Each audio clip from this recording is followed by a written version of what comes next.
आज टोटल आम्हाला 53 पदांसाठी, ज्यामध्ये 4 बँड्समन आणि 49 पोलीस कर्मचाऱ्यांच्या भरतीसाठी ही प्रक्रिया आजपासून सुरू झालेली आहे. आज जे कॅन्डिडेट्स आहेत ते जवळपास 597 कॅन्डिडेट्स आहेत. उद्या आणि परवा जे हजार कॅन्डिडेट्स येणार आहेत. त्याच्यानंतर 16 तारखेला सोमवारी 590 कॅन्डिडेट्सच्या आसपास आहेत आणि सगळ्यात शेवटी 1150च्या आसपास कॅन्डिडेट्स आहेत. आतापर्यंत आलेले जे अर्ज आहेत जवळपास 4500 अर्ज आलेले आहेत. भरती प्रक्रिया सुरू झालेली आहे. आता आम्ही जे आहे ते फिजिकल टेस्ट घेणार आहोत, ज्यामध्ये 100 मीटर, त्याच्यानंतर 1600 मीटर, महिलांसाठी 1600च्या ऐवजी 80 मीटर आहे, 800 मीटर आहे आणि सर्वसाधारण शेवटी शॉर्टपुट आहे. या भरती प्रक्रियेमध्ये आधुनिक तंत्रज्ञानाचा वापर करून RFIDच्या माध्यमाने जे टायमिंग चिप्स आहेत ते देण्यात आले, जेणेकरून कोणत्याही प्रकारचं मॅनिप्युलेशन होणार नाही आणि टायमिंग जे आहेत ते अतिशय ॲक्युरेट पद्धतीने मोजल्या जाऊ शकतात. माझं सर्वांना आपल्या माध्यमाने आवाहन आहे की पूर्णपणे निपक्षपाती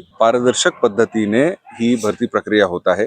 कोणत्याही भूलथापांना, कोणत्याही आमिषाला बळी पडू नका. असे कोणतेही सो कॉल्ड दलाल असतील, काही कोणी तुम्हाला जर हे सांगण्याचा प्रयत्न करेल की आम्ही तुमचं भरतीचं काम करून देतो, तात्काळ पोलीस अधीक्षक कार्यालयाला संपर्क साधावा. त्यांच्यावर कायदेशीर कारवाई करण्यात येईल. इथे कोणत्याही प्रकारचा अनैतिक काम होणार नाही. कोणत्याही ह्याच्यामध्ये तात्काळ जी रीडिंग आहे ती तिथल्या कॅन्डिडेटला ताबडतोब कळविल्या जाते. व्हिडिओ शूटिंग केलं जातं, जेणेकरून कुठलाही त्याच्यामध्ये डिस्क्रिपन्सी राहणार नाही. ही भरती प्रक्रिया 17 तारखेपर्यंत चालणार आहे. मध्ये शनिवार आणि रविवारी 2 दिवस सुट्टी आहे.